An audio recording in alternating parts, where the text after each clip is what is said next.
Today we celebrate the feast of the birth of the Blessed Virgin Mary, Mother of Jesus and our Mother too. Also, we commemorate the first year anniversary of Ave Maria fan page, which we named One and Up with Mary. Everyone from the admins to all of you our subscribers celebrated this day in a very special way.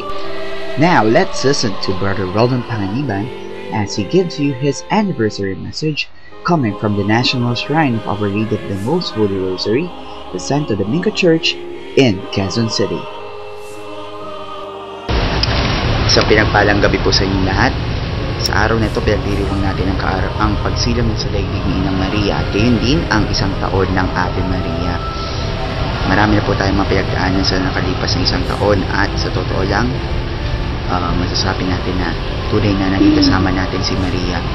Isang malaking pagpapasalamat ang inihandog natin sa Diyos sa araw nito at hindi natin may kakailan na ipinapaubaya natin sa Kanya ang isang panibagong taon ng mga pagsubok, mga pag-asa, mga pagsusumikap. Alam natin magagawa natin ito sa tulong ni Ina. Mula po sa amin lahat sa Ave Maria, maligayang kaarawan sa iyo, mahal na Birhen, at happy anniversary po sa ating lahat. Viva la Virgen!